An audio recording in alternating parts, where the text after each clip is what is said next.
Welcome back to Computer Science 4303, AI for Video Games. So, today we're going to be jumping into a new topic. Last time we had our Snow Day Tron tournament. That was really fun. I really enjoyed it. Congratulations again to the winners. They put a lot of time into their submissions. And one team ended up winning both the 1v1 competition and the 4-person free-for-all competition. So that was really fun to do in class, and we took the whole class to do that.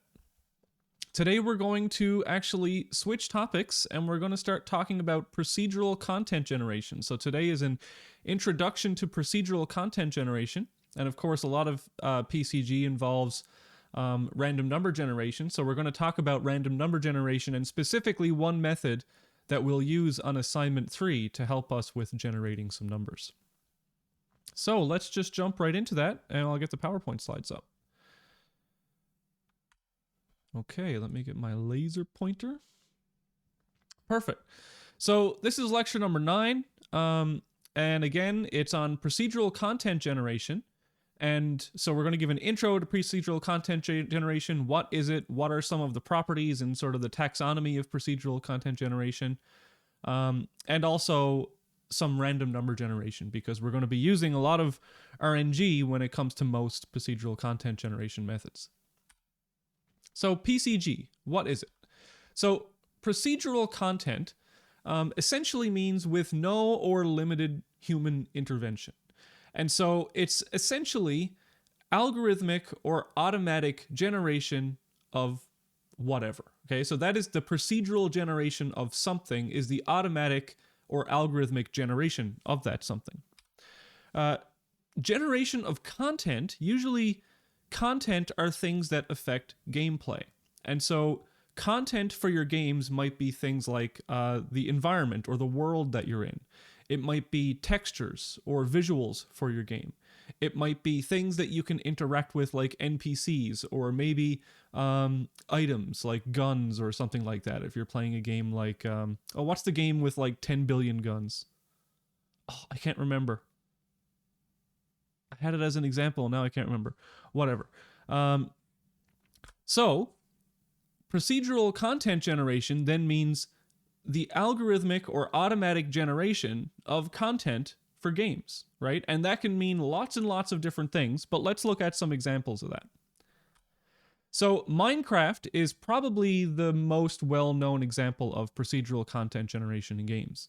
So Minecraft, whenever you start up, the game will be completely different. It will generate an entirely new world for you.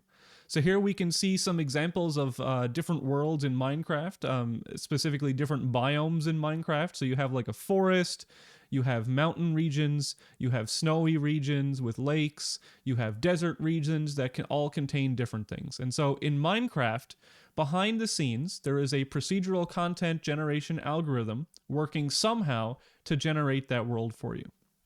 And so when you're talking about a procedural content generation method, you really do have to have some sort of game design goal in mind for the procedural content generation. So for example, in Minecraft, it is create a world that the player can explore and enjoy, that creates randomized elements, and looks sort of like a real world, right? Because we want the player in this game to enjoy forests or lakes or deserts or whatever. And so we've taken inspiration from the real world in order to generate this. That may not be true in every possible game that we want to apply procedural content generation to, that we want to mimic the real world. But Minecraft is one example where it's like, okay, just create a realistic and interesting world for the player to enjoy.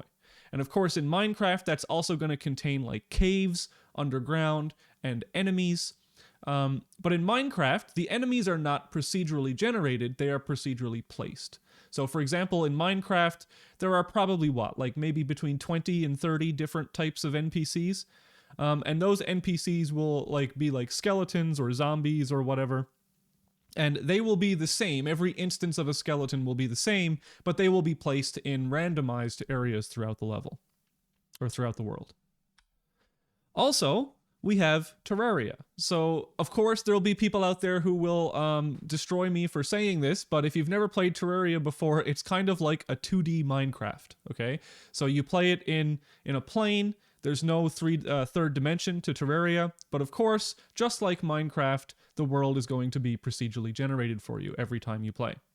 And I actually found this really interesting animation of the generation of a Terraria level. I couldn't find the same thing for Minecraft. I wish I could find a really good animation of Minecraft. But this will show you how, or at least what it looks like during an example creation of a Terraria level. So you can see how this is sort of done in stages. Let me try and replay that for you.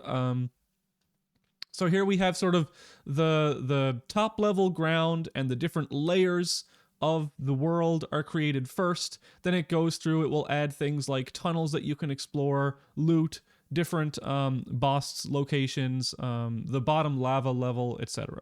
So this is all procedurally generated every time you start. And of course, if you use different seeds, or you say create new random level, it will create a new random level for you. Another really interesting example of procedural content generation is Spelunky. So Spelunky is a really fun game, and it uses PCG to generate new levels every time you play. So in Spelunky, you're trying to get down as many levels as you can in this like mine-like scenario. But again, 2D game that has procedurally generated content. No Man's Sky was sort of the, one of the biggest memes in game development history. And it promised to be like, you'll never need another game again, right? You start playing No Man's Sky, there will be infinitely many generated worlds and infinitely generated creatures, and you can explore them, and there'll be lots of like combat and exploration and all sorts of stuff. And it ended up sort of delivering on part of that promise, but ended up not having like enough variety for players, and it was really, really hyped up and sort of lived up to part of the hype and sort of didn't live up to the other part of the hype. So in No Man's Sky, you have a spaceship, you are in outer space, they procedurally generate the universe, and you can go to billions of different planets and discover billions of different things. And it was a really interesting concept, may have just, promised a little too much to the users. In our next assignment, we'll actually be creating a like two-dimensional version of No Man's Sky. So someone said in the chat, supposedly No Man's Sky is quite good now after the post-launch content updates. Haven't played it myself though. I played a little bit back in the day, and after my third planet, seeing like the same dinosaur things walking around, I kind of stopped. But anyway, the point of the lecture isn't to crap all over No Man's Sky. It was actually really well done in many aspects. We also have lots of examples of sim worlds, right? So my thing is on top of that. So in sim worlds, you've got things like Sim City, or, Sim Tycoon, or, what's the other one? There's like Tropico, not Tropico. Cities Skylines, Tropico, yep. So those sort of simulation worlds where you have, the user is building something, but you want to have a variety of situations to put the user in. So what they do is they usually provide you with procedurally PCG generated starting locations for your city or for your town or for whatever. And then on top of that, you will actually be building your world, okay? So it would be pretty boring if you built the same city on the same world every time. And so sim worlds like SimCity, they provide some procedural content generation for you. And of course, it wouldn't be a PCG lecture without the inclusion of Dwarf Fortress. So if you've never heard of or played Dwarf Fortress, it's like the ultimate. You thought Minecraft was the ultimate in PCG? No, Dwarf Fortress is crazy. So Dwarf Fortress, this is actually one of the nicer user interfaces for you that it provides for you. There are actual, in recent, I think in the last year or two, there have been really nice user interfaces for it.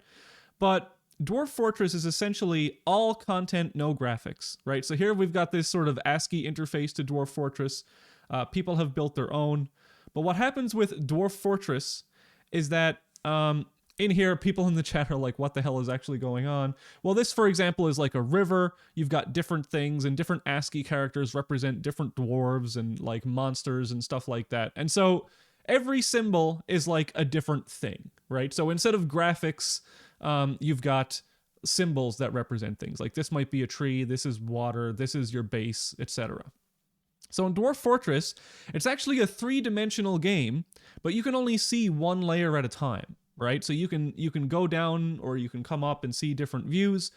But the real cool thing about Dwarf Fortress is that it simulates the whole history up to the point where you start playing. So you create a new game of Dwarf Fortress, and it like has an ancient king and like a land, and it simulates battles and wars and civilizations rising and falling and stuff like that. And then it stops, and that's where you start playing it.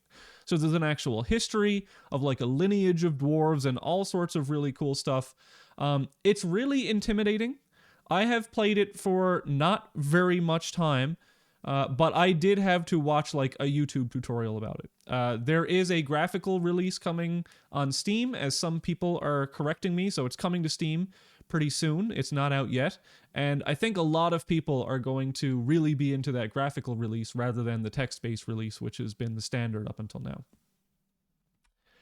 We can also go back to the very, very first type of PCG, which is something as simple as like maze generation, right? So here we have an example of a depth-first search generation of a maze.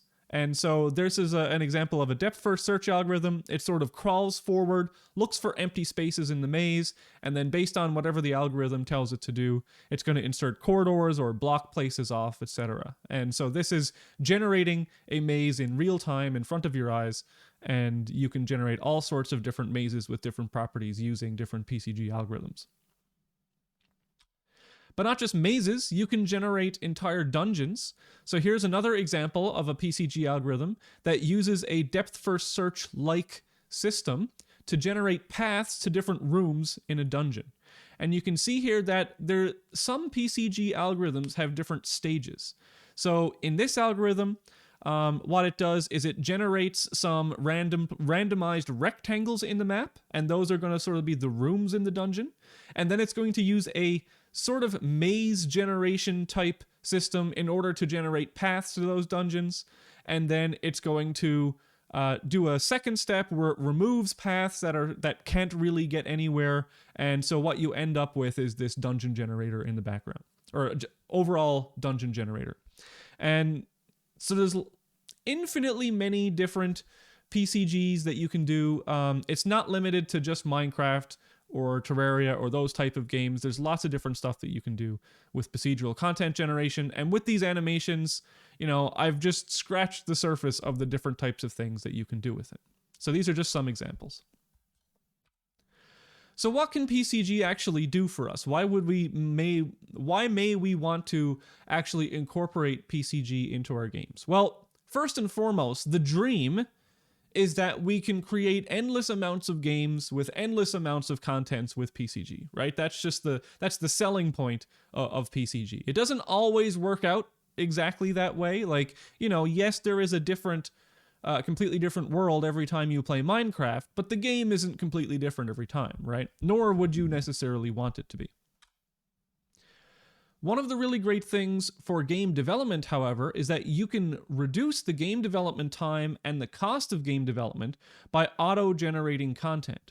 So, for example, you could employ like 1,000 people to create all the art for every possible Minecraft world, or you could just have one algorithm that does it all for you, right? And so if your goal is to have lots of different content, and so if you want, like Minecraft, to have a different world every time you play the game, you're going to be paying millions and millions of dollars for people to create that content by hand. So what PCG can do is, you instead employ a very few amount of people to create the PCG system that creates the content for you in order to save on cost and time with the content generation. You can also use PCG to create games that adapt their worlds and properties to player preferences. I've seen so I don't know of any really great examples of this offhand in like the retail space, but I've seen research projects that do things like, hey, if the player, maybe the game starts off as more like a combat game, right? But as the system inside the game sees, okay, well, the player really isn't into the combat, and they're trying to like really immerse themselves in the lore, right? And so what the game can do is procedurally content generate more story-based stuff for the player because that's what they seem to enjoy more. Or if the player has been solving the dungeons by sort of sneaking around and being stealthy, maybe it will generate more stealth missions for the player, right? So it's not just about generating the world or the dungeon, but you can do things like generate missions, generate quests, you can generate storylines, all that sort of stuff can be done with PCG as well. And it can help you, PCG can also help you better understand the game design process by having to formalize it and make it algorithmic. So what does that mean? It means that a lot of the time, game design is sort of this ad hoc process, right? Like, how did I generate that level? Well, it sort of looks right. I put a gate over there because it's in front of a house. Or I put a river over here and a hill over here because I think that's what this world would look like. It's this really sort of human ad hoc process. But if you implement PCG in a game, you have to formalize that process somehow. And through the formalization of that process, yes, maybe you lose some of the artistic human side of things, but you understand it more, right? And you could make some... How do I explain this? If you understand it more mathematically, you could probably then apply more logic to the game design process and make it overall better. I'm seeing lots of activity in the chat. Let me just read some of these things. So Factorio lets you play with starting values to customize your world. Yeah, I've seen that. We'll talk about that, actually. Factorio is an excellent example. I've played more of that than any other game here, except maybe Minecraft. PCG is very interesting and exciting on one hand, and scary that it will kill so many developer jobs. Yeah, I mean, automation does that, right? But it doesn't necessarily mean it's a bad thing. People will just get jobs in another space. Having your content levels in your games auto-generated is so much better than manual level making. In one way, yes. In another ways, maybe not. We'll look at some of those. Well, here's the trade-offs, okay? So some of the trade-offs for PCG, computation speed. So do we want things to be generated in real time or at design time, right? Because generating a world takes some amount of computation. If you've ever launched a new Minecraft game, the generation of whatever starting chunk in the Minecraft world is going to take maybe up to a minute. And so is that something you want your users to have to sit through, is the generation time? Or maybe you start in a world and whatever you can see is being generated in real time, but nothing is being generated. Nothing else is being generated yet. How about the reliability and stability? One of the crazy things that you sort of have to control with PCG is the edge cases, right? So maybe in 99.99% of your world, it's all great, and the player is having a lovely time running around, killing monsters, doing quests, whatever, but then there's one place in your world that fails. Maybe you get stuck there, for example, right? And so if you've created this world where a player can get stuck and not be able to, progress, maybe they have to reload their saved game, or in the worst case, you've sort of soft locked your game where you've made one quest not possible because the NPC happens to be behind this door that you can't open and the key is also there, right? There's these reliability and stability issues with these failure cases that could be really bad. So you've got to be really careful with your PCG algorithms to make sure or run some tests that the world that you've generated is actually completely playable. Controllability. So like someone said, Factorio is an excellent game that uses PCG to generate the initial starting worlds. And it actually allows not only designer specifications in the level or constraints, but the user, the player of the game, is also able to say things like, how much of this resource do I want in the game? So for example, if you turn the resources all the way down, then they're going to be more spread out. There's going to be, you're going to have to play with more of your gameplay focused on controlling those resources and using them smartly. Or maybe it'll take you longer to get those resources because they're so far apart. Versus if you crank all the resources all the way up, then, you know, maybe on the starting screen, you'll have all the resources that you'll ever need and you'll never have to explore. And so it's nice to be able to give people that option in some cases, but maybe in other cases, you don't want the player to have such an easy time, so you don't give them those properties or those options. Also, diversity and creativity is a trade-off, right? So different content themes or variations. Someone just said in the chat that PCG sometimes feels lifeless, and I understand completely what you mean. So I've said here, the content may look computer generated, right? Or fake. And so you can almost look at some PCG levels and say, all right, that was definitely computer generated. When a human designs a level in a game, like for example, one of my, I don't know, who out there in the chat has played Chrono Trigger? Has anyone played Chrono Trigger?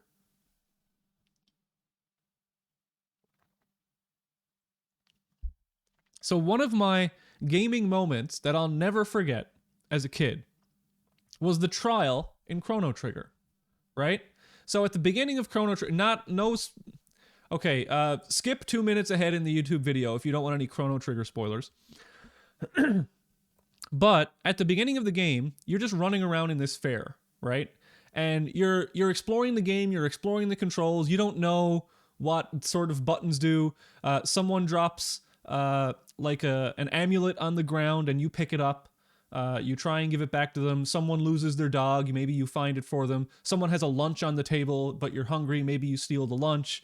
Maybe you bump into somebody. So all these things happen, and it's just like it's an interesting world at this fair. But later on in the game, there's a trial happening where they accuse you of like kidnapping the princess. And all the things that happened at the fair, right? Where you had good intentions in picking up the amulet, but now they're accusing you of having stolen it. Or the lunch, you didn't know it belonged to this other guy and you stole it, right? And so this trial happens and there's like sort of a randomized outcome to the trial. But I'll never forget that because of how like human that experience was. And you would never, I don't want to say never, but like that is something that only a human could design. You would never have that sort of emotional reaction to a story that a computer generated just randomly, right? Or if you did, it would be very lucky. Because what you're doing there is a human knows that you're playing off human emotions of like, but I didn't mean that in the past, right? So yes, you could have like World of Warcraft generated quests where it's like, go kill me 30 more boars. I think there's a boar quest in every zone, right? That's fine. Get me some more boar livers or boar snouts or whatever you've got to kill in this zone. That stuff is easy, but really good storytelling like that, I know what you mean when it says like it's lifeless. And something like Chrono Trigger, like the story in that game and some of the things it introduced, like good luck making a PCG system to come up with something like that. So there's definite trade-offs. You've got this sort of infinite amount of content if you want it, but that content might not be as warm or inviting as something that a human may be able to generate, for example. Okay. There's also, so Julian Tegelius is a researcher at NYU, and he has this taxonomy that he built up that I kind of like of different properties of PCG methods. And so here they all are. I'm going to go through these one by one, so I'm not going to list them all right now. But this is sort of a way of classifying different PCG methods. So the first property here is whether the method is online or offline. So for each of these, I'm just going to explain the difference between them. So in offline methods, the entire world is generated before the game is launched, and no new content is generated after the game starts, right?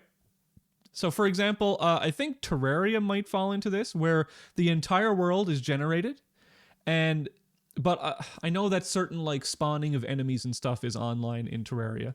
But just picture Terraria being like the entire world is generated. Then as soon as you are actually playing the game, no new content will be there after the game start, right?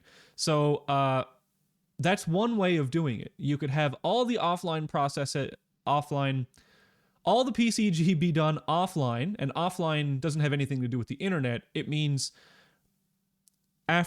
before the user has started playing the game. Versus in online methods, the world is generated at least partially after the game has been launched or while the game is running. Okay, so for example, I think Minecraft may do this, where it generates like the chunk that you're standing on. So a certain size of the world is generated, the chunk that you're standing on in Minecraft, but as you're moving through the world, it's generating more and more and more of the world as you go on. And the reason for that is because if it generated the whole world and tried to store that in like a level file, it would be like hundreds of gigabytes, if not terabytes, because the world is just so big, right? It's millions and millions of blocks in one direction and millions of blocks in another direction, which would mean it was trillions of blocks overall. And so when you're walking around in Minecraft, there's a certain radius of squares around you, and it's being generated sort of as you walk around. But of course, it's being generated so far away that you can't see it because you wouldn't want it like popping in front of you, right? So online and offline methods have their own pros and their own cons. Maybe some games can only be possible with online methods like Minecraft, versus some games maybe you want to generate everything offline so that there's no CPU cycles or computation being done online. Okay. Controllability. So whether the PCG is controllable or not. So in an uncontrollable situation, the PCG algorithm or method does all the generation automatically. There is no user input or design. So for example, maybe if we look back to that maze generation example, we said, okay, here's some random numbers, here's a depth first search, and just go create a maze for me, right? That might be an example of an uncontrollable PCG. Versus controllable, where you have various parameters or configuration settings that allow you to tune the final generated output somehow. And so it's useful to do this when the game design requires specific features of given levels. So for example, if you have a completely uncontrollable PCG, maybe your game designer says, well, I really want there to be like more water in these levels, right? So you might have a slider there that says, okay, the percentage chance that water is spawned in this world is higher now. Versus, maybe we want there to be less diamonds because there's too many diamonds in this world and it's just too easy for the players. So controllable versus uncontrollable is another important part of PCG. We can also have generic or adaptive. Generic is sort of not adaptive, okay? So in generic PCG, we want to create the same content with no regard for existing variables or conditions, okay? And the best way for me to give an example of generic would actually be to give an example of adaptive.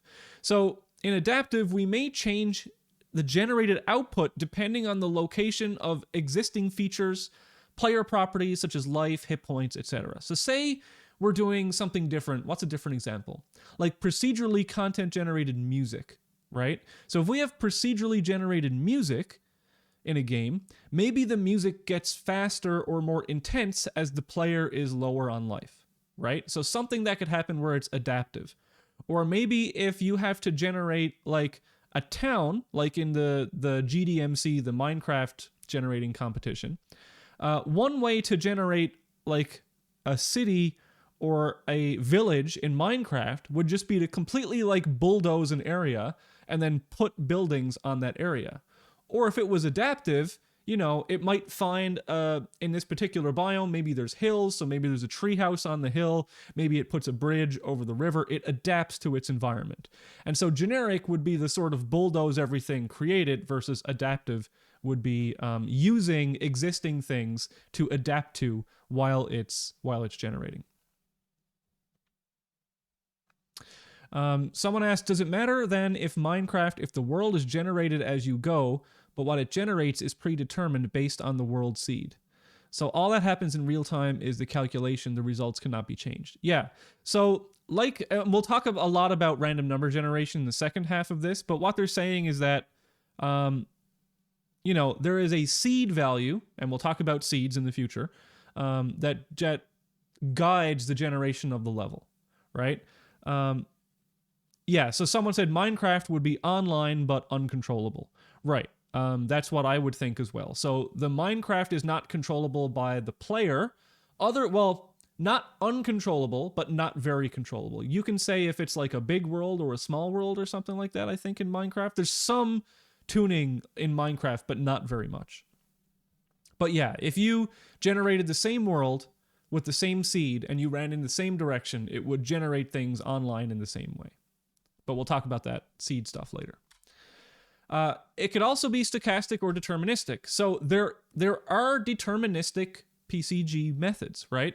So deterministic means that the algorithm will generate the exact same output each time and that there is no randomness involved whatsoever, okay? Stochastic methods, on the other hand, stochastic essentially uses randomness, okay? So stochastic methods are going to use random number generation at the core of the method in order to produce randomized results. And so they may generate different outcomes each time it's run for a given scenario based on the random number generation. Then we've got constructive versus generate and test. So a constructive algorithm, what it's going to do is you're going to run the algorithm, and the algorithm guarantees that at its completion, you are going to have the example. Okay? So it's going to construct, let's give a very simple example of a constructive PCG. Make a rectangle. Okay? So make a rectangle. Well, you can come up with a constructive algorithm to make a rectangle. You choose a random width and a height, and you draw two sets of parallel lines. Two of them are width apart, two of them are height apart. That is a constructive algorithm. Generate and test, on the other hand, is different. So the methods may generate candidate solutions and then test them for feasibility or fitness. And then we're going to keep candidates with high fitness and throw away candidates with low fitness, okay? So if you did Computer Science 3200 with me, you'll know what this means, right? So a genetic algorithm or evolutionary computation is one way of doing generate and test. It generates a bunch of candidate solutions, runs a fitness function over them, and then keeps the ones with the high fitness. If we want to apply the same rectangle example to generate and test, maybe what we would do is generate a bunch of random lines, right? And then for all of the different, maybe we generate 1,000 random lines, and we test them all to see which 4 lines look most like a rectangle, right? And so that's obviously ridiculous. If we wanted to make a rectangle, we would just make it constructively. But you can do it using generate and test. And so sometimes when we're talking about simple stuff like rectangles or maybe building a house or something like that, you want a constructive method. Other times, maybe you want, if you're trying to solve a really hard problem, I can't come up with one off the top of my head, you might want to use something like a genetic algorithm to generate and test, okay? What about authorship? So a lot of PCG methods is completely autonomous. Autonomous meaning that all the content, all of it, is generated by the PCG method.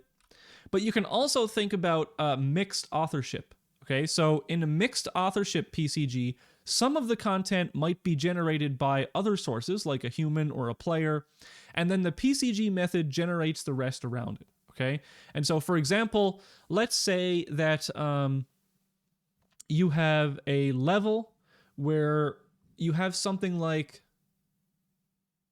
I want to say Subnautica, but Subnautica isn't true PCG. Subnautica just has like n different worlds, right? It's not truly generated on the fly. But let's say that Subnautica is another Minecraft, not Minecraft, like randomized worlds, in which you have to have a specific set of things, right? So there has to be like a home base for the player, right? So there's a home base for the player. There's the big, what is it called? The big ship that crashed. Is that like the Nautilus or whatever? I think it's called, there has to be that thing, right? So there has to be these 10 things in the world somehow so that the story makes sense and build the rest of it around it, right? So this is like a mixed authorship thing where you have some of the content or some of the worlds being generated by maybe the designer of the game or the player, and the rest of it is generated by algorithms that you've written. So those are sort of the properties of PCG methods, but now we'll just look at, there are different types of PCG methods that we can implement. So there's like ad hoc construction, right? And ad hoc sort of means off the cuff, like someone made a specific algorithm for that. So if I wanted, for example, a PCG method that built me a house or a village in Minecraft, I could do that ad hoc, right? I could say, okay, I'm going to have villages that are between 5 and 20 buildings. My buildings are going to be between 5 and 30 units on the side. They're going to be rectangular shaped. They're going to have a maximum height, and I'm going to put this roof on them, right? So you've taken it, you've sort of done like human construction in algorithm form. This is like this algorithm. You've given it exactly what to do, and all it is saving you the trouble of manually putting it. So ad hoc is sort of like rule-based, human-based PCG.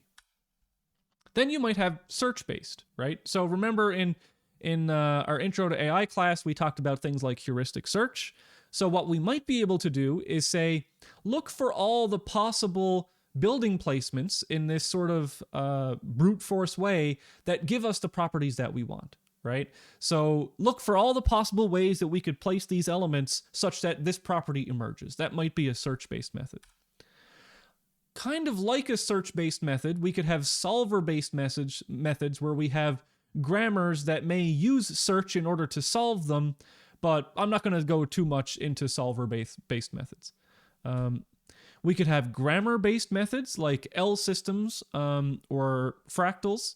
And so what this means is that our algorithms, the way they generate things is specified by a grammar, like a programming language almost, and then those programs are run to generate the content. We could use things like noise or fractals. We'll be going into noise generation a little bit in the next lecture.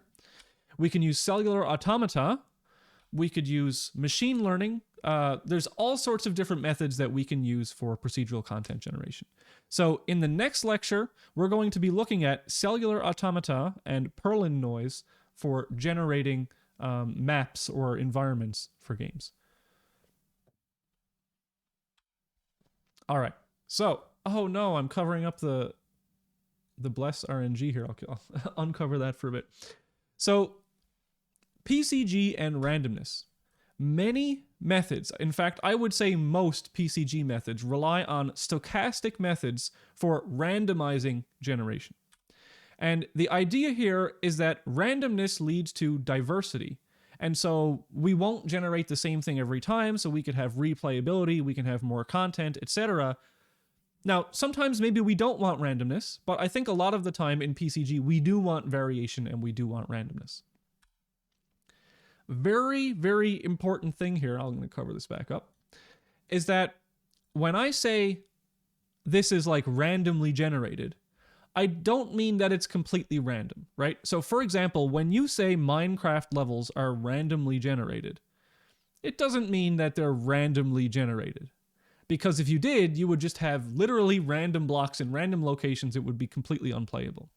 What we mean, if I ever say randomly generated, it means that it's a phrase that we use to mean that randomness was used to help guide the generation, right? So we have randomness at the core somewhere that helps us place something either here or here. We have it like this is going to be this color or this color. It's not completely random, but we are going to randomize things so that they're different. So saying randomly generated means that we used randomness to guide the generation, not that it was completely random, okay? Now, what random means is a PhD thesis. It's more than that, right? It's an entire course. We could have an entire course on what it is to be random, right? So instead of going through all those definitions of what is randomness, let's look at it from a game sort of thing.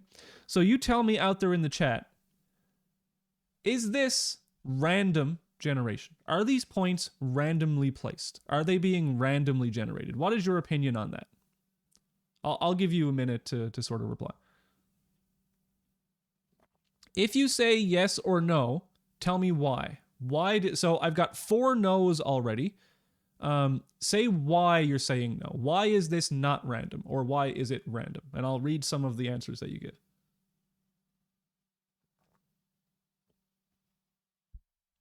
Okay, so someone says it's not random because it's too evenly distributed. Someone else says they're following some sort of rule of placement and their distribution isn't varied enough to be truly random. Looks random-ish, but it could just be algorithmic with a pattern that looks random. Okay, none of them are on top of each other or very close. Someone says it's a GIF, it has to repeat, so it's not random. That's a good point. Yeah, so a lot of good points there, right? But the point is that just because it's stochastic doesn't mean that it's random, right? So here is actually the algorithm that was used to create that last drawing. And I forget the name of this algorithm, but it ensures like a minimum distance between randomly generated points, okay? You can go to this website if you want to see more on these algorithms.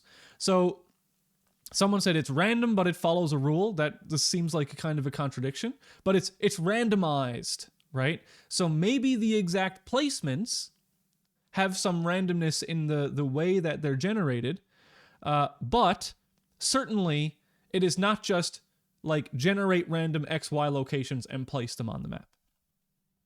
So another little test. This is sort of, which of these, if any, do you think were randomly generated? Okay, so tell me the letters, do you think, which of these were randomly generated? So on top, we've got less points. On bottom, we've got more points. Something like that. Okay, some people saying B, some people saying D, some people saying B and D. Someone said A, B, C, D. All right, but mostly we've got the B and the Ds, right? So the algorithm I showed you before is, as someone in the chat said, what did they say? It looks like an inverse local outlier factor for each approach. Yep. So the algorithm is called a minimum inverse distance, where we have a minimum distance between points to ensure that things aren't overlapping. And people correctly guessed that yes, these were randomly generated, right? So you can see that in random generation, we do have little clusters sometimes. We do have open spaces sometimes, right? That's what you're getting when you randomly generate things. Now, these were randomly generated. However, they used a uniform distribution, okay? So we're going to be talking about distributions in a bit, but a uniform distribution essentially means that when we go to generate a point in space, all of those points are equally likely to be generated, okay? So that's a uniform random distribution. So sometimes things could be like clumped up in the center. That could still be randomized, but maybe they're sampling from a different distribution, right? So again, when humans think about random in our brains, we are typically thinking equiprobable random, so uniform distributions. And obviously, well, not obviously, but these things were randomized, right? If you run it again, the placements will be different, but they will still have that property of like nothing overlapping each other. And that's never guaranteed when you truly randomly generate stuff. Okay. So now we get into like the controversy stuff. Like this is, some people think randomness is one thing, some people think randomness is another thing, but pseudo-random numbers. True RNG cannot exist inside a computer, okay? A computer cannot generate true randomness. So what do you mean by true randomness? What I mean when I say true randomness is whenever I get the next number, it is completely unpredictable. Meaning that no algorithm could possibly exist to say what that next number is, okay? That cannot exist in any way, shape, or form generated by a computer. It cannot. Whether or not can exist outside a computer, that's another argument, and we'll get to that. But random number generation inside a computer, whichever method generates a random number must have a seed value, okay? So we'll see a couple of examples of random number generation. I'll give a specific example of a good random number generation formula. But each of those has a seed value. So there's some number that exists somewhere in the universe that you pass into the function. It will take that number, stir it up, and give you a new number, okay? So when people claim that their computer has like true randomness, they're getting seeds from somewhere, and we'll talk about that. But various mathematics and algorithms are applied to the seed value to produce a number in the user's desired output range, okay? So when you talk about a random number generator, you're going to want to end up having numbers in some desired output range. Like, for example, if you want to place a random pixel on the screen, right? Then maybe if you've got a 1080p display, then the X value, you want a random number between 0 and 1920. And the Y value, you want a random number between 0 and 1080, right? So wherever you get your seed value from, if it's just like whatever happens to be in RAM, or it's like the position of the mouse, or it's like the temperature of the room, or whatever, you've got to take that value and somehow convert it into your desired output range, okay? And I see 50 numbers in the chat, 50 messages in the chat talking about true RNG, all that kind of stuff. We'll get into that. But first, let's talk about how we can measure randomness, okay? So when we talk about whether something is more or less random than something else, well, first we've got to be able to measure that somehow. So uniformity and predictability. Not all PRNG is created equal. There are two main properties of PRNG, okay? So one is uniformity. So PRNG provides uniform output if all numbers eventually come up equally, right? So if we're trying to generate numbers between 1 and 100, and we generate 1 billion of those, after 1 billion generations, have we pretty much generated all numbers between 1 and 100 an equal number of times? If we have, then it's uniform. If it's not, if we haven't, like maybe it generated all the even numbers but no odd numbers, that would not be uniform, right? Also, unpredictability is important. We want the next number in our sequence to be very hard to predict for security reasons or for replayability reasons, for example. For many cases, when we're talking about a PRNG system, we want our output to be uniform and unpredictable, okay? And again, predictable means if you've seen a sequence of numbers come out of a random number generator, you don't want to be able to predict the next one, because if that's used for like password hashing or salting or something like that, then it's completely unsecure and you don't want that to happen. Is it unsecure? Insecure. Yeah, not unsecure. All right. Entropy and randomness. Predictability of numbers is quantified in a measure called entropy. Entropy is measured in bits, okay, when we're talking about computer systems. So if you have a fair coin toss, right? A coin has two sides, heads or tails. We're talking about like North American coins, I guess. So you're going to flip a coin, it's going to come up heads or tails. A fair coin toss is one in which, we're pretty much in the universe. You're not a magician. You haven't practiced it. You're just flipping it up. It's landing and it's heads or tails, right? So a fair coin toss, the output is going to be 0 or 1, right? There's two outputs. You can measure two different outputs in 1 bit of entropy. So if you have a coin with two heads, so if you have a coin that has heads on both sides, right, there are 0 bits of entropy in that because there are 0 possible randomized outcomes. It's always going to be heads. So just because it has two sides doesn't matter. It's the number of possible things that could happen randomly. And of course, in a coin toss, if the coin is built properly, it's not unevenly weighted, then if you flip it 100 times, you'll get close to 50-50 on the coin toss. If you are a D&D player or a board gamer, you might have an 8-sided die, right? So an 8-sided die, every fair roll of an 8-sided die produces 3 bits of entropy because it has 8 possible outcomes, and to represent 8 outcomes, you have to have 3 bits. And so an 8-sided die roll would produce 3 bits of entropy. Entropy is distinct from statistical randomness, okay? So for example, the digits of pi are statistically random. So if you generate pi to 1 trillion places, all of the digits of pi, right, are uniformly distributed and seemingly statistically randomized. But it is completely predictable, right? So you can regenerate the digits of pi the same way every single time. So just taking the next number in a sequence that is known is not random, right? It's completely predictable. So beware if you're using digits of pi for your random number generator. Excuse me, I have to take a drink.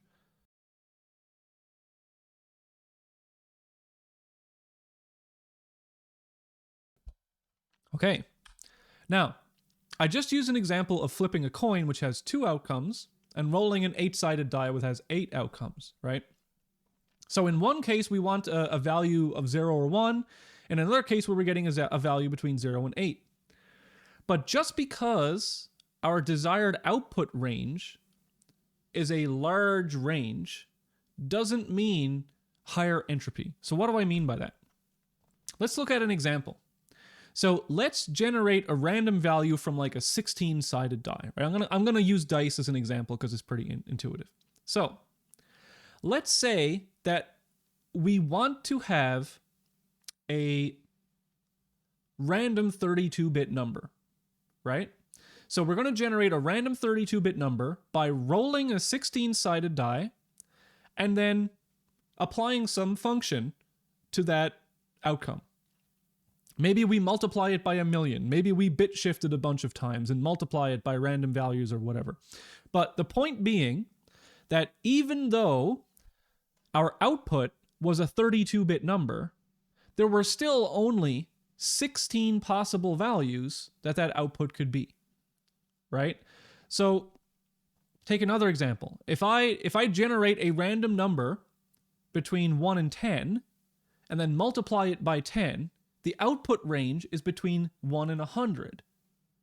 But that doesn't mean that there were 100 possible things that could have happened, right? You would only get multiples of 10. And so the larger the output range doesn't necessarily mean the higher the entropy, okay? So this is just one example of that.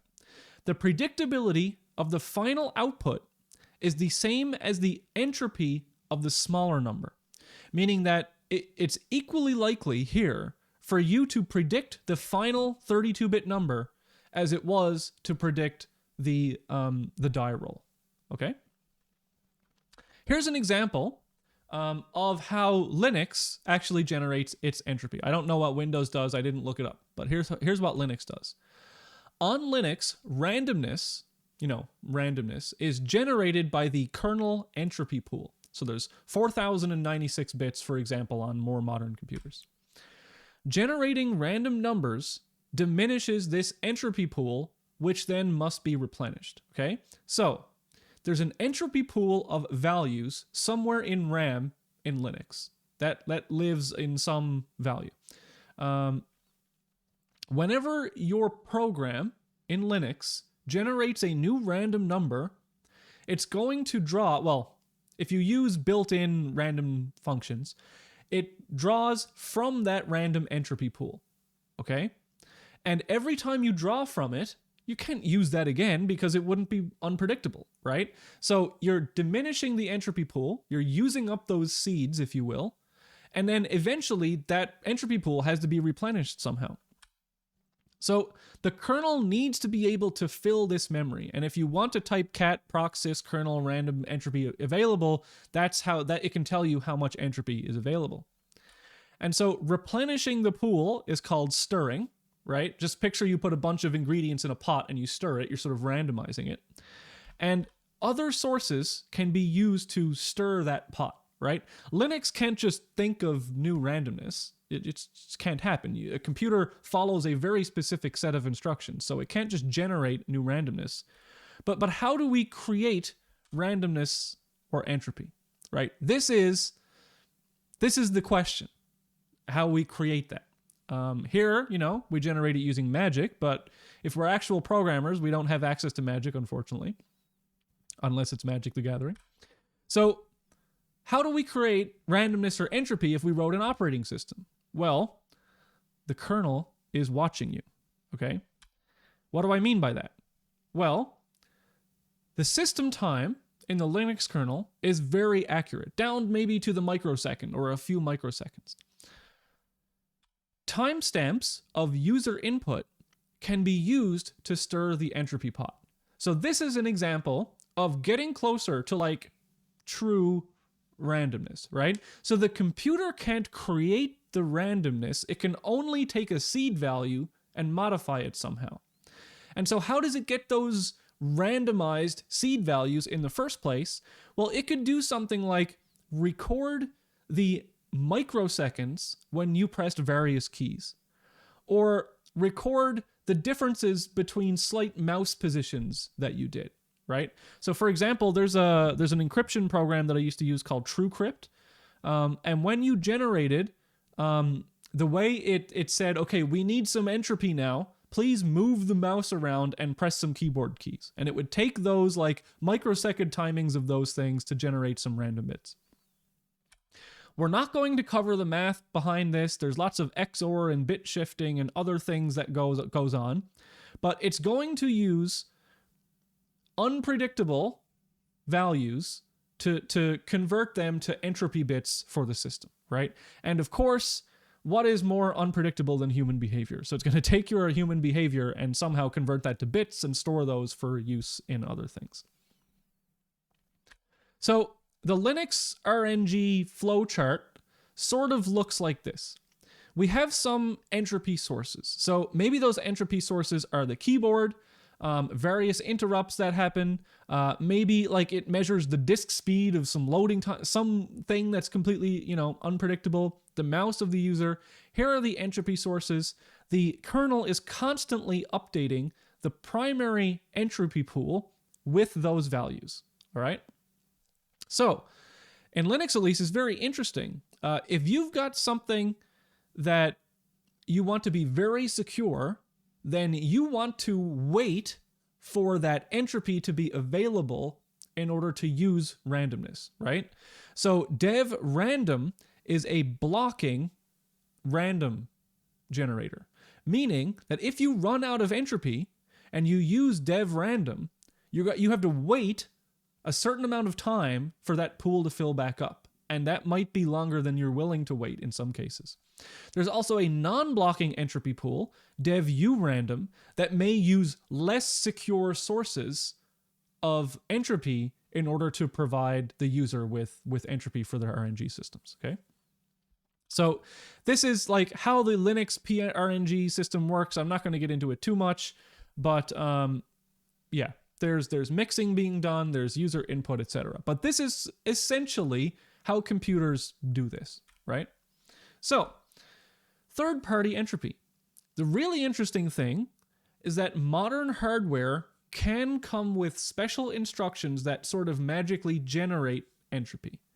It's harder to predict than software, but it's not perfect. So, for example, maybe a new piece of hardware measures some universal property. Maybe it has a voltage detector or a temperature sensor, or I don't know, it's detecting gamma rays from Pluto that come through the, something that happens in the universe that it is measuring somehow and then putting that measurement back into the system. So like Linux captures your keystrokes or your mouse movements, this special purpose hardware might be capturing things from the universe that are basically impossible to predict, but whether or not the universe actually contains randomness or if we're all living in a simulation, who knows? That's not the point, right? Let's just pretend that the universe is hard to predict. So it measures some property of the universe to get that, to get those values. So if I like random.org, I generate random numbers with random.org a lot, claims to have true random numbers, and it claims that because it gets its entropy from atmospheric noise. right? So it's got some measurement system which measures atmospheric noise. It limits its users to a certain number of bits of randomness that it can generate every day. If you want to use more of those bits, I think you can sign up for like a premium thing. I'm not sure. A really cool thing, apparently Cloudflare, I don't know if this is just marketing hype or not, but it has a, oh geez, excuse me. It has a wall of lava lamps that it's looking at with video cameras. And yeah, okay. Maybe it was an April Fool's joke. Maybe it was marketing hype, but I still like the idea. And the reason is, so it's got all these lava lamps that it's watching. And if you think about it, if you like measured the position of the whatever the liquid is in the lava lamp or the temperature, that would be a decent source of RNG, right? Because that stuff it's hilarious to think about, but whether or not they actually do that, I don't know. Maybe there's not enough, there wouldn't be enough randomness in 50 lava lamps for all of the randomness that Cloudflare would have to provide, right? Like, let's just be real. All right. So that's talking about entropy and how you get entropy for your systems. But once you have your entropy, how do you then, for example, create random sequences of numbers, okay? So random numbers in C++. The simplest possible way, and we're just talking about syntax now, okay? We're not going to get into some of these algorithms. We're going to create an algorithm later, or not create it. We're going to describe an algorithm, but this is just like syntax for getting random numbers in C++. The simplest possible way to generate random numbers in C++ is the rand function. This rand function comes from C. It is notoriously insecure. So for serious security, the function is not considered secure or safe, but for this course, it's absolutely fine. Okay, it's faster than most modern secure random number generators. We're not like generating blockchain stuff or random or like doing password hashing or anything like that. It's fine for our course. So what it does is this is going to give you a random integer. That's it, right? In the range of integers, it will give you a random integer. Random number generators take a seed which determines the outcome of future RNG. So, with rand, if we write a program, let's say we write a program that generates 100 random numbers and prints them to the screen, okay? If we just write a program, which is like the hello world version of that, which in our main function, we say for I equals 1 to 100, print rand.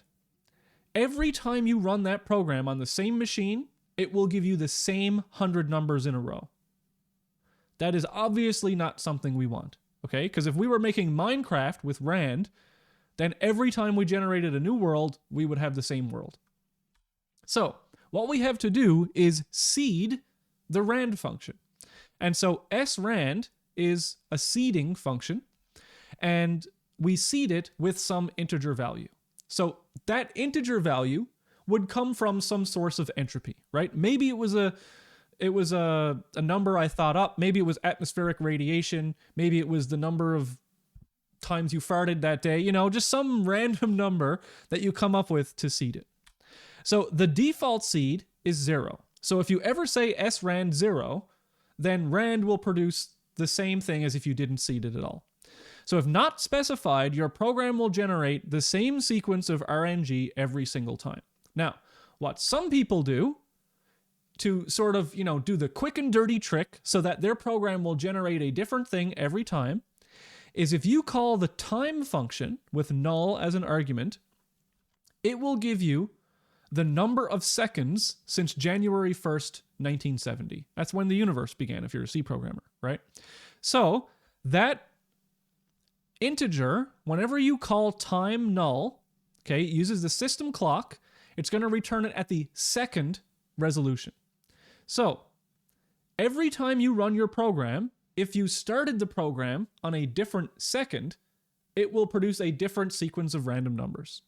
All right? So this is usually, if you're just writing some research code, you just need some like base randomness to generate points on a screen or something like that. You could type srand time null, and every time you run your program, for a different second, then it will produce different results. But I once did this. This bit me in the ass really hard once, where I was running experiments for machine learning that used RAND to initially seed the weights of a neural network. And I wanted to run a bunch of instances in it in parallel, right?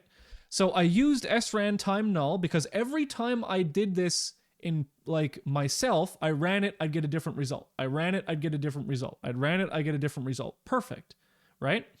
But then what I did is I wrote a script to start 20 instances of this at the same time, and I let it run overnight. And so what the script did was it just went and started all 20 instances. They all started, well, actually 18 of them started on the same second, and 2 of them started on the next second. So I had 18 runs with the exact same result and 2 runs with the exact same result.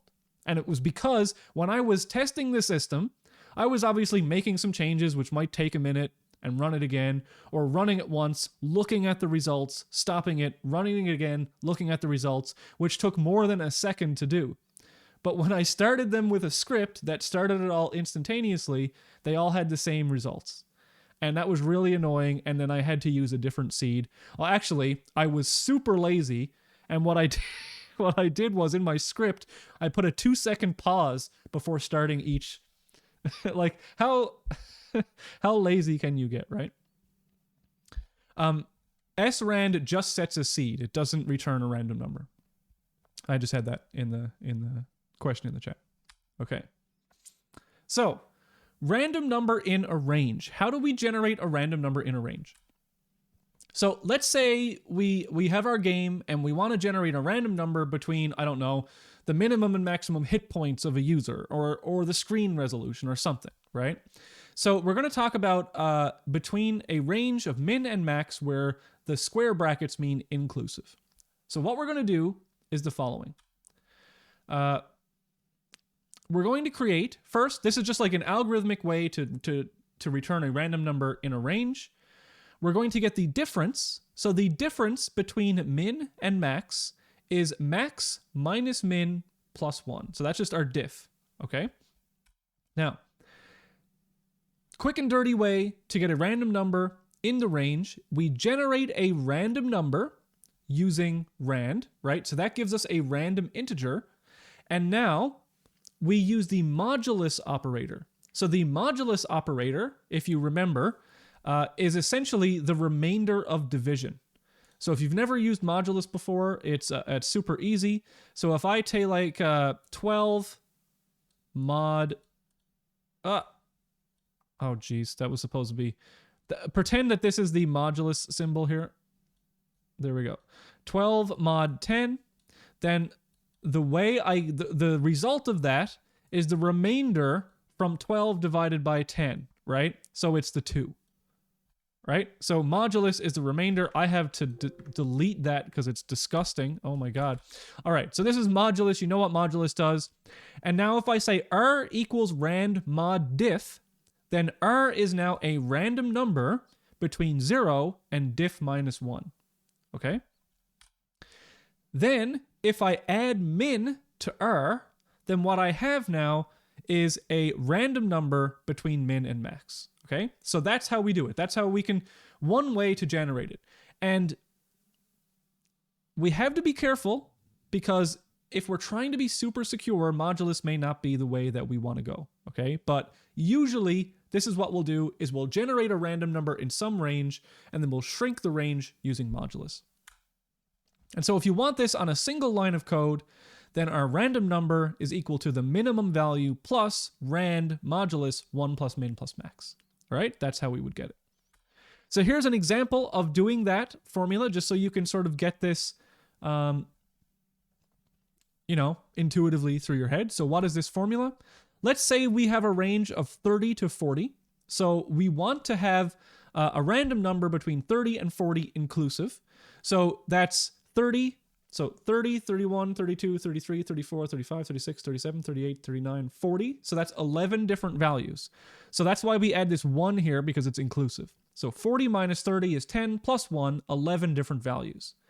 If we get R, which is rand mod 11, we get a value between 0 and 10 inclusive. So these are the 11 different values. Then R equals R plus min. What we're getting is we get the number 30 plus a random number in this range, which is a random number in the range 30 and 40. Similarly, this formula works if both are the exact same number, because we've got 20 plus rand mod 1, and rand mod 1 is always going to give us 0. Okay.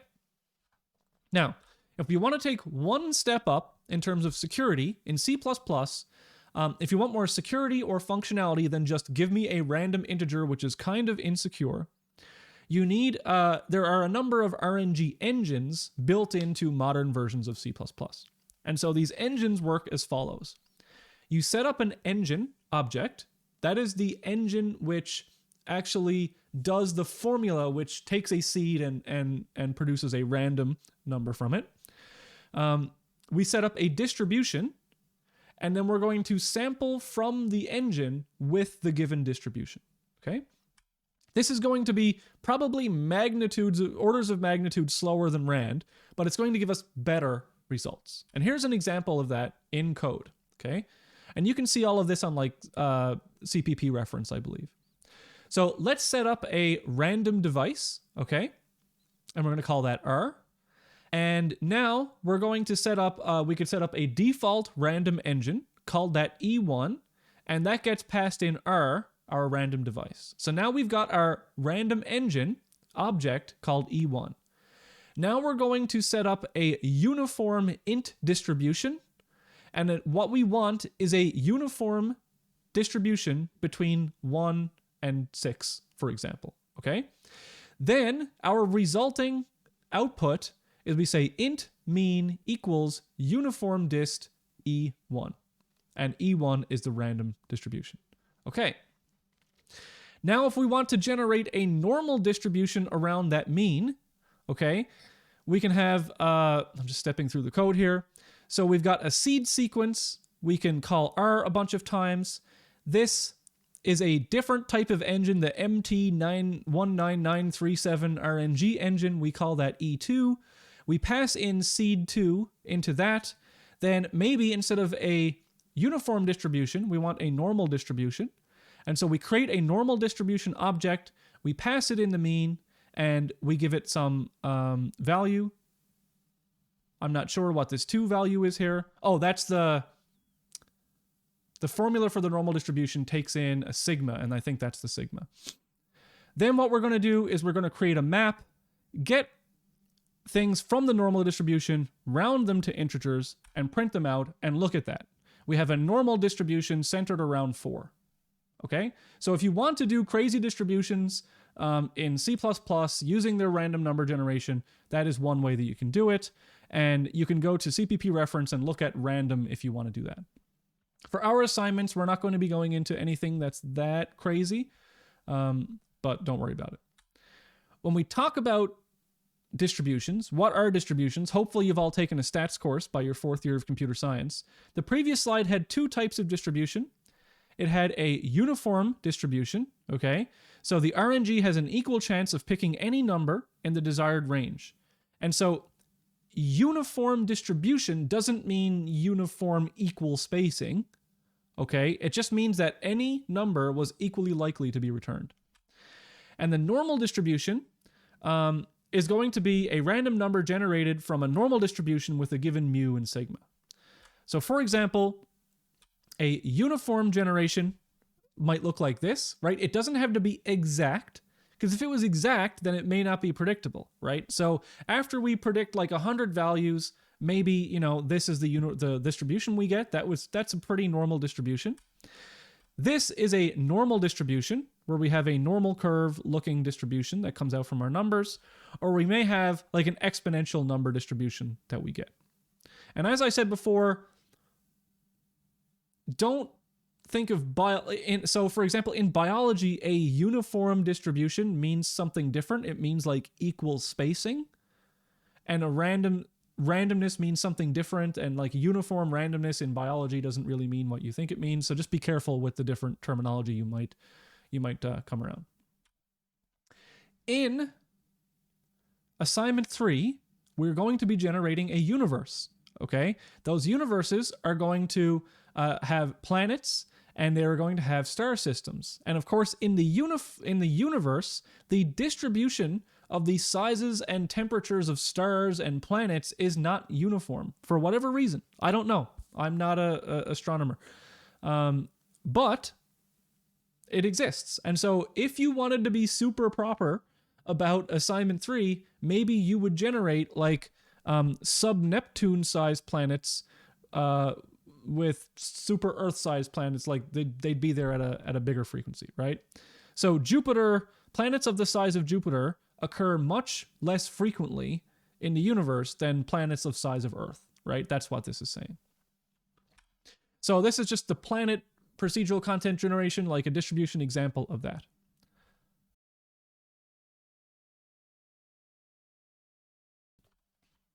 Yeah, and someone mentioned that there is obviously well, when it comes to this specific astrological example, astronomical, yeah, not astrological. When it comes to this specific example, there's something called an observation bias, where we can obviously see bigger planets easier, right? So there are probably more smaller planets that we haven't seen yet, but this isn't the time or place to really care about that. But it just there's biases in these distributions. Okay, I'm gonna give me a second here. I'm gonna change this slide so that it appears. Okay, now we're going to be talking about something that I really like.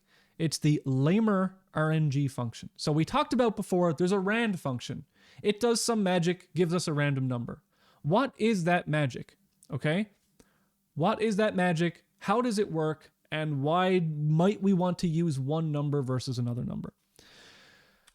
So in this course, for assignment 3, we're going to be using something called the Lehmer RNG function, also called a Park-Miller RNG function.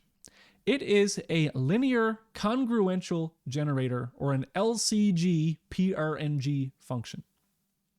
It uses all LCG PRNG functions at their core use the following formula, okay? So the next number in the sequence depends on A times K mod M. So M is the modulus. It's a large fixed prime number, usually a prime number. A is a multiplier. It's a fixed positive integer less than M. And x0 is going to be an initial seed, which is a positive integer less than M. And what this is going to do, and if you don't understand that function, it's fine. I'm about to give a visual explanation of it, which explains it. It's going to produce integers in the range 0 to m minus 1. Because, of course, we've got a mod m, and modding something by m produces things in the range of 0 m minus 1. It's going to use very efficient bit operations to compute unpredictable numbers very quickly. All right? Yeah, and someone in the chat apologized for asking questions. No, it's fine. I'm reading everything, and then what I do is I pick out the things I think are worth mentioning, and then I say them. So if you say something stupid, I'm just not going to read it. So that's fine. I don't mind if you do that. Unless you're spamming, and then I'm going to ban you. Okay, so here is one possible Lehmer PRNG implementation. Okay, apparently this is the Italian version, the implementatino. This is funny. Okay, I'm not going to fix that because I like it. So what we have is a seed value from somewhere, right? That seed value is like an initial seed that might come from an entropy pool or from a user or from whatever. This Lehmer RNG function is going to produce an unsigned integer of 32-bit length. All right? So what we have is we're going to, and every time we call Lehmer RNG, it's going to give us a new RNG value. Okay, it's going to give us a new value. So it's got an initial seed we call it just like we would call rand, and it's going to give us a new value. So what it does, and we're not going to get into the mathematics, is it has some nice special numbers, okay? Like, for example, this number listed in hexadecimal. It's going to take the seed, multiply it by another magic value. It's going to do some bit shifting and XORing, multiply it by the output of that bit shifting and XORing, and then do some more bit shifting and XORing, and then return that value.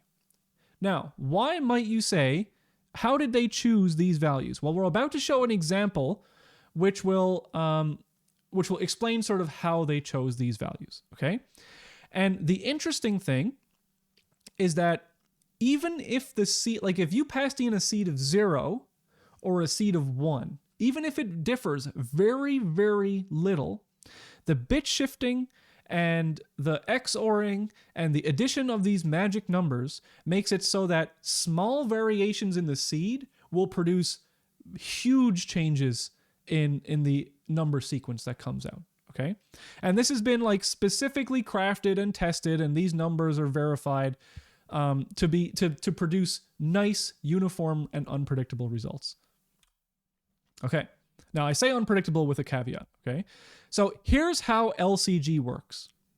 So we've got x0, and that is going to be a number that is not a multiple. Actually, A is supposed to be coprime.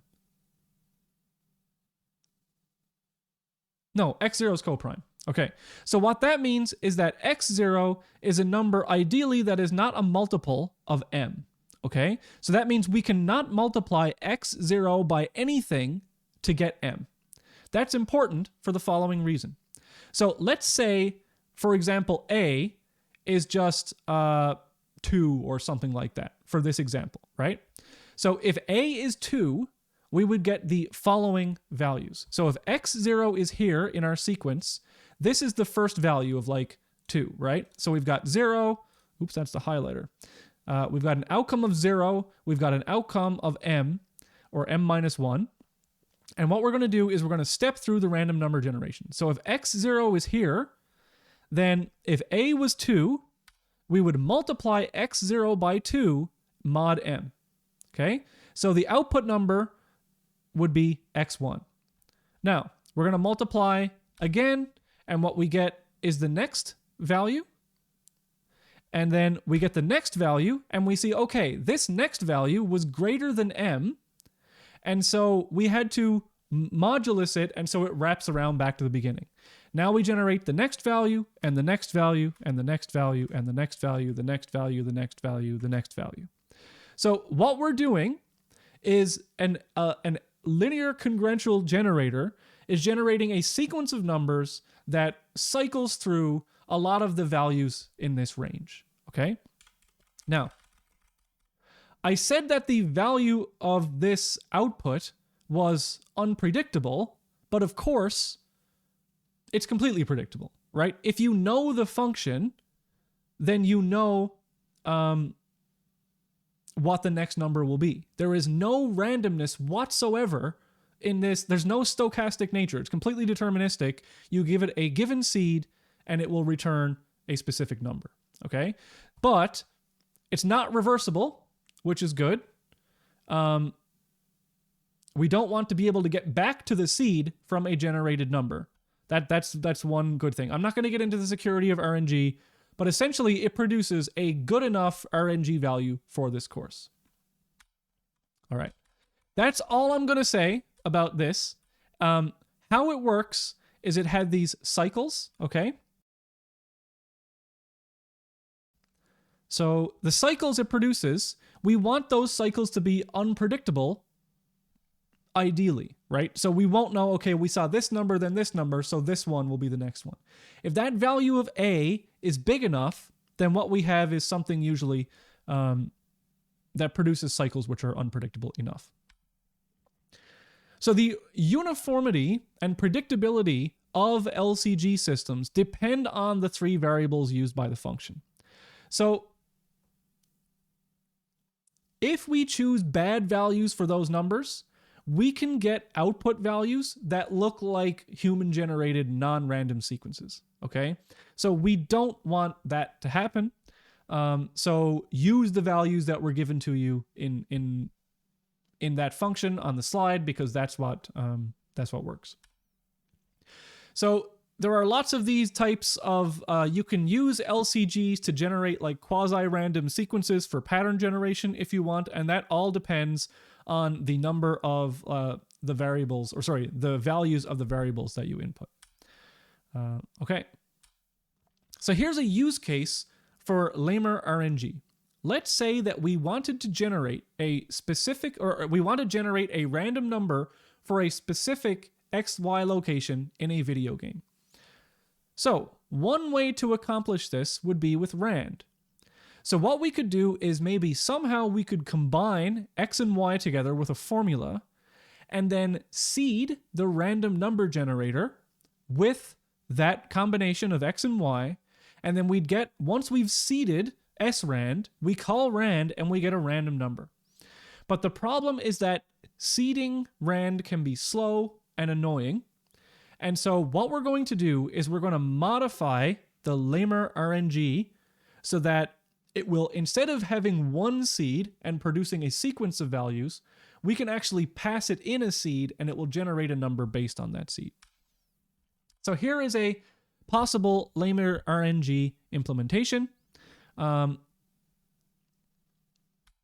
that's what we showed before.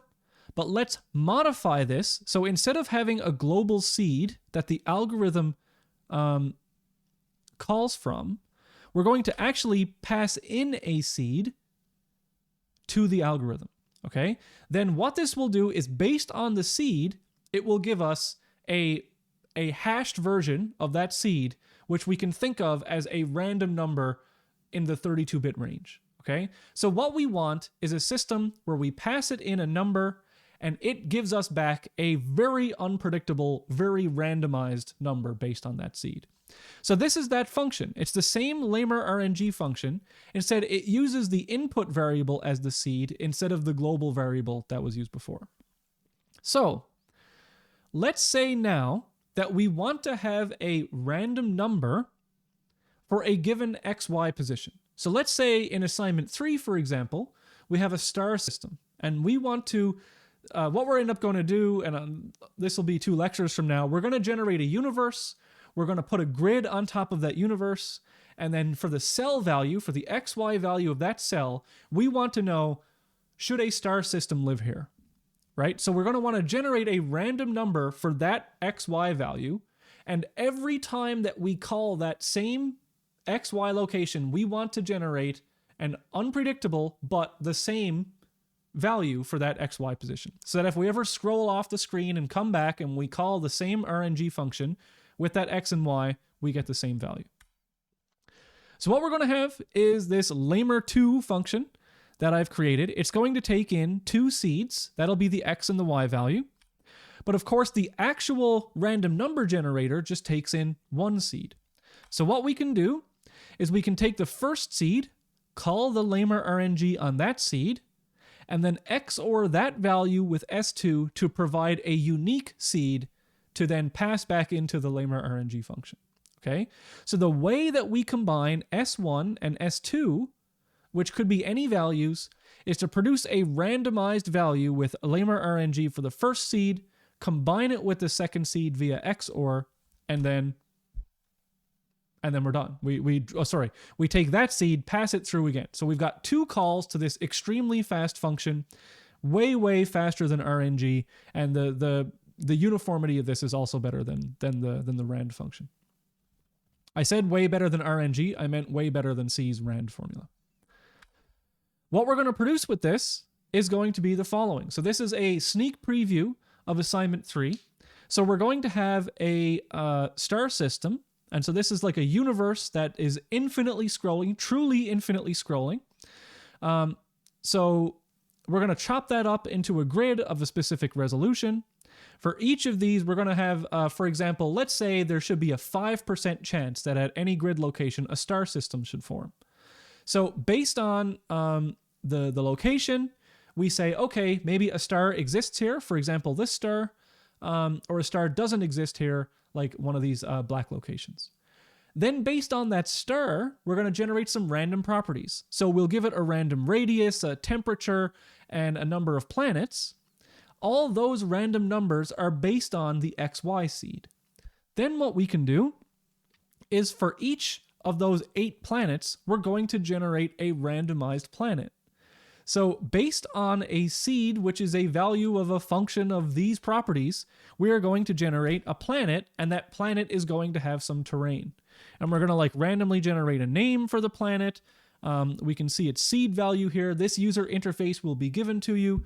We're going to generate a planet's terrain, and that terrain is going to be generated by one of 2 methods, either a cellular automata or Perlin noise, and you are free to choose which one of those you want to implement. Okay, so the universe example for the assignment that we're going to have is we're going to choose an XY point on a map. We're going to generate a random value for that XY. So we can say auto seed equals Lehmer2 XY. And then the seed can be used to generate the properties of the star system. Okay, so we have a seed. And now let's say we want to generate one property based on that seed. So the radius of the star, we can call Lehmer2 with the seed and a unique integer corresponding to radius. So maybe that's the first property we want to generate, and so that'll be 0. And of course, we want that to be in the range of 0 to the maximum radius because we can't have infinitely big planets. So we mod that by max radius. Then we want a new RNG value for the temperature. So all we have to do is pass in the same seed, but with a 1. Okay? Or the same seed with a 2. Now these could be any values here, but I just went 0, 1, 2 because we're just counting up. And even with these like minor changes to the input to the Lehmer function as the seed, it's going to produce wildly different numbers. Okay? And so each planet, when we go to generate the terrain, if we want random numbers for the terrain, we can generate the planet seeds in a similar way. Okay, so that is, the intro to PCG and sort of a brief intro to random number generation that we'll be using in this course. Of course, there was so many great comments that I saw that I didn't have time to talk about. Someone talking about like middle square methods and like other RNG functions.